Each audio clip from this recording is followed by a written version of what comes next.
شیخ محترم نے نماز کے موضوع پر کچھ باتیں عرض کی.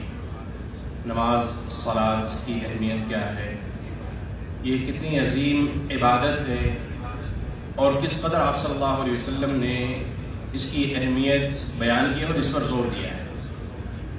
نماز جب انسان پڑھتا ہے اور اپنے اعضاء اور جوارح کو مکمل اللہ کے حکم کے تابع کرتا ہے، اور اس نماز کے اندر جب انسان سورہ فاتحہ کی تلاوت کرتا ہے جس کا پڑھنا ہر نماز کی ہر رکعت میں ضروری ہے. سورہ فاتحہ اس کے اندر ربوبیت بھی ہے، الوہیت بھی ہے، اسماء اور صفات بھی ہے، اور اسی سورہ فاتحہ کے اندر انسان اللہ رب العالمین سے ہدایت کی اور توفیق کی دعا بھی کرتا ہے. اہدنا الصراط المستقیم. جب انسان برابر نماز پڑھتا ہے ہر رکعت میں دعا کرتا ہے اہدنا الصراط المستقیم، اللہ مجھے سیدھے راستے کی توفیق دے، ہدایت دے. اس صراط مستقیم پر ہدایت اور توفیق کے ساتھ ساتھ پھر اس پر جمے رہنے کے لیے کوشش بھی کرنا، ڈٹے رہنے کے لیے اسباب اور وسائل کو بھی اختیار کرنا، یہ بھی ضروری ہے. اسی طریقے سے جب انسان نماز پڑھتا ہے تو نماز میں خشوع اور خضوع بھی ہونا چاہیے. نماز صرف پڑھنا اٹھنے بیٹھنے کا نام نہیں ہے، بلکہ نماز مکمل اپنے اعضاء اور جوارح کو، اپنے فکر کو اللہ کے تابع کرتے ہیں. اللہ اکبر سے لے کر سلام پھیرنے تک ہمارے جسم کے ساتھ ساتھ ہماری سوچ، تمام چیزیں نماز کے اندر ہونی چاہیے. یہ نماز جس میں اللہ کے نبی صلی اللہ علیہ وسلم نے بیان فرمایا کہ میری آنکھوں کی ٹھنڈک نماز ہے. یہ نماز اتنی عظیم عبادت ہے کہ اللہ کے نبی صلی اللہ علیہ وسلم نے آخری ایام میں جن چیزوں کی وصیت کی ان میں سے کیا ہے نماز. الصلاۃ الصلاۃ وما ملکت ایمانکم. نماز نماز نماز کو لازم.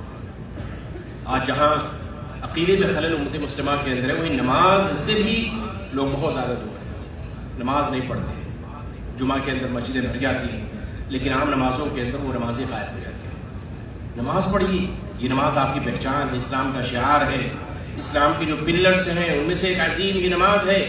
عقیدے توحید کے بعد سب سے ضروری چیز جو بندے پر واجب ہوتی ہے اور اللہ کا قرب حاصل کرنے کا سب سے بہترین ذریعہ کیا ہے، وہ نماز ہے.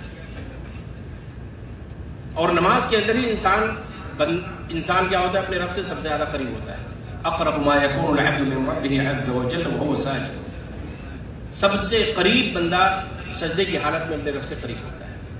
تو نماز پڑھیے، نماز چھوڑنے کی معمول نہ بنائیے. نماز چھوڑنا یہ کفر ہے، نماز چھوڑنا یہ مسلمان کی پہچان نہیں ہے. اور نماز کے متعلق ہی قیامت کے دن سب سے پہلے پوچھا جائے گا اول ما يحاسب به العبد يوم القيامة من عمله صلاته. سب سے پہلے اس کے اعمال کے بارے میں نماز کے متعلق پوچھا جائے گا. اگر نماز کا معاملہ درست رہا، نماز اچھی رہی، نماز آپ نے پابندی سے ادا کی، سنت کے مطابق ادا کی، خشوع و خضوع کے ساتھ ادا کی، تو یہ نماز آپ کے نجات کا ذریعہ اور سبب بنے گی. اور اگر نماز میں ہی معاملہ پھنس گیا، نماز کے ہی معاملے میں آپ جواب نہیں دے سکے، آپ کے معاملات اچھے نہیں رہے نماز کے تعلق سے، تو پھر آگے کی منزلیں آسان نہیں ہوں گی، آگے کے مراحل آسان نہیں ہوں گی، آگے کی منزلیں آپ کے لیے آسان نہیں ہوں گی. اس لیے نماز پڑھیے، نماز کے عادی بن جائیے، نماز پڑھنے کا معمول بنائیے.